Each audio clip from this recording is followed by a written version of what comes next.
I was looking at all these different kits, and there was one called Arrogant Bastard, and I was like, it's a pretty interesting name. And so a couple months later, my brother and I were sitting around, we're trying to decide where we should go get a beer that night. And it just hit me, I was like, we gotta go to a place that has Arrogant Bastard. I brewed the clone of it, I loved it, and I've never actually tasted it, we gotta go find it. And so I hopped on Google, started searching around, and this was in 2007. And it just became really clear really quickly that there was just no way I was gonna find a bar near me that had that beer. So actually that night, instead of going out and getting a beer, we actually hopped online, we registered the domain name beermenus.com, and we started working on it that night. This past year, we've been able to get over 1 million users on the site. We're close to 2 million users right now. We've never been invested. We don't have any money that's coming in from the outside. All the money that helps run the servers and the support of the application is from the users. So I think that's a great way to kind of build your product around the community that you have, and they will provide the revenue and the stream to help you keep going. Beer is a very social and great community. All of the beers we have on our site have been actually uploaded by users. You know, when we talk about tech entrepreneurship and innovation, we're always talking about disruption. These guys are doing it in a very sort of interesting way. I'd love to hear each of you talk about, you know, what does the craft beer explosion look like? You know, what are the changes you're seeing, and how are you, you know, to use what is a tech term, not a manufacturing term, which is in many ways what you're really, the industry you're in. You know, how are you disrupting this space?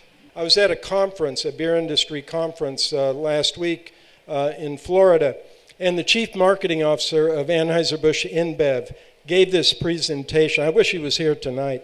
Gave this presentation about millennials.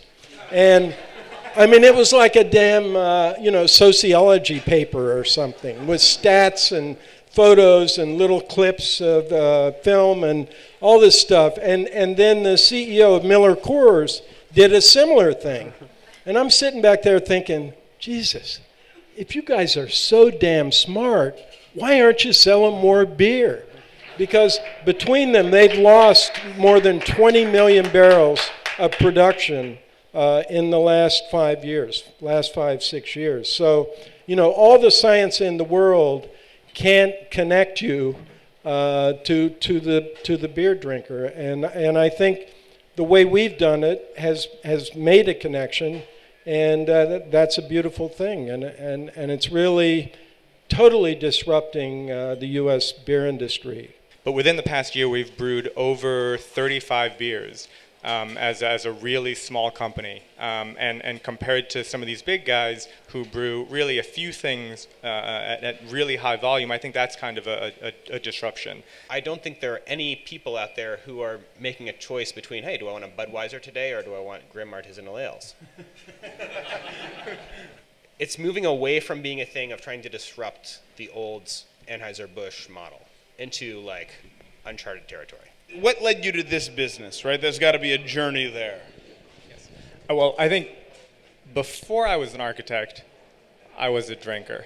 And while I was an architect, I was an even bigger drinker.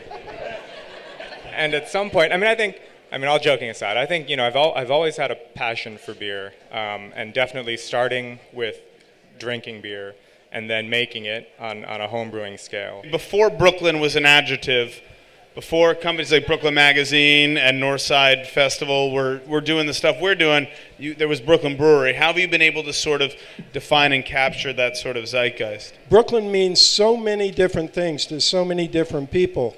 You know, all of us, I think, are finding something here which we really need.